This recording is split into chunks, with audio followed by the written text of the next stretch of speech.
Shalom. This week's Haftarah is for the Parashat of Tezaveh. And in the Parasha, in the portion of the reading from the Old Testament, the Bible, the Torah, we hear about the dedication of the altar in the tabernacle, the temporary synagogue that the Jewish people used for 40 years while in the desert, and then for approximately about another 440 years while in the land of Israel. The Haftarah comes from the book of Yechezkel, or Ezekiel, Chazak El, God is strong. He lived in the time before, during, and after the destruction of King Solomon's Beit HaMikdash. That temple had stood for about 410 years. The story takes place in Babylon, by the river Kevar, where Iraq is today. And Ezekiel is part of this Babylonian exile of Jews, and he is this extraordinarily spiritually sensitive man who has prophecies and communicates these messages to the Jewish people. These messages are messages of comfort, actually, because he explains to them what's going to happen in the future, the good things. Now, the book of Yechezkel, I would say, you have to look at it in three ways: the beginning, the middle, and the end.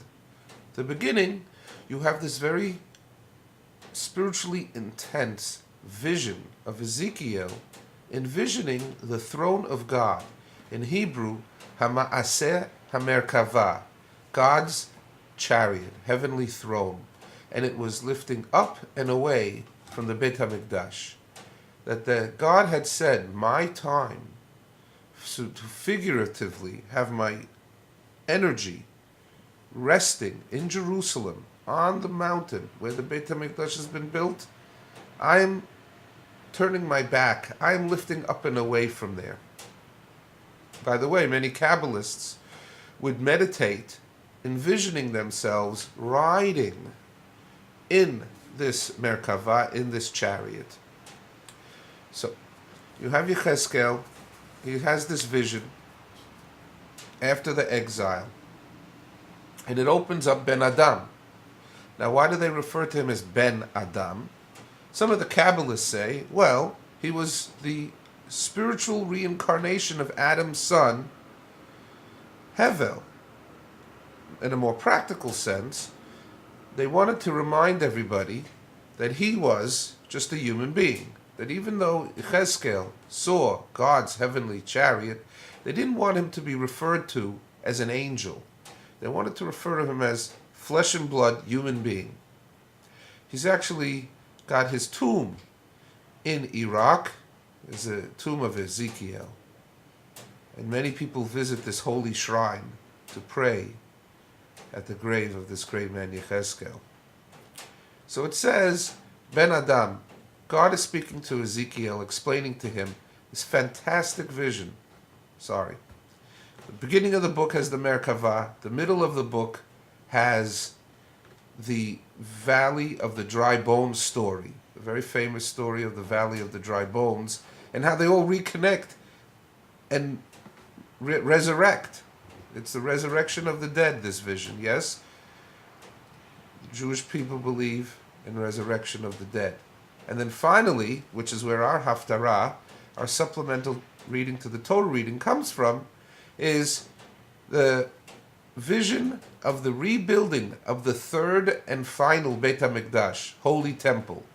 That you had King Solomon's temple, and then you had the second temple rebuilt by Ezra, and then remodeled by Herod.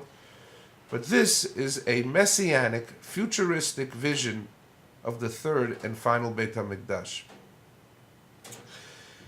It talks about how the Jewish people have to look back at their behavior and why were they in exile, and that they should understand that why it says Vayikalmu has the word in my English ear, calamity, or these people should be ashamed for what they did, and if they recognize the reason why they were exiled and they are embarrassed for what they did, God is saying, let me show you the floor plan. Let me show you that we're going to build a third and final permanent Beit HaMikdash. Now, it is a carrot stick.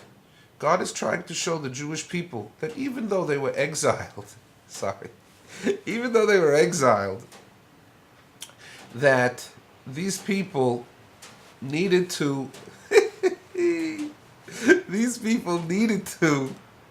have some kind of vision of the future in order to lead them to keep going. They shouldn't give up on Judaism. They shouldn't give up on God. They shouldn't give up on the land of Israel. They should say, there is a time we're going to return, and we will be there, and we will build the temple, and we will stay in the city of Jerusalem, in the land of Israel. Now, in the Messianic period, the temple area is going to be like the United Nations. Previously, the temple sat on the property between Judah and Benjamin. And now the land is going to expand, and sitting on it in the middle will be this temple area, United Nations like. In other words, not belonging to any of the tribes, onto its own self. And the Haftarah goes on to explain the dimensions of this future altar within the Holy Temple. And it gives you the dimensions. It tells you about this ramp that goes up and that it's tiered, the altar. And it goes into very specific details of the three different levels, the Azara, the Ariel. And then it begins to talk about the sacrifices, the Olah, and then the sprinkling of the blood by the Kohanim. Now the Kohanim that come here are not just any Kohanim. They are the Kohanim from the Tzadok family. It seems that every other family of Kohanim had disqualified themselves. And these were the ones, these Tzadokim, people of Tzedek, of righteousness, these are the ones that were told to Ezekiel that from that family, the priests will conduct the services in the Holy Temple. And that they will offer the bull offerings, and that, remember that when we make a blessing on the bread, we dip it in the salt. It is commemorative of the salt that they would sprinkle on top of the sacrifices, and that this dedication would last for 7 days. And that after this first dedication cycle, it says that on the 8th day, they will continue. And the 8th day is symbolic of eternity. And that once you get past the startup phase, it will continue forever and ever.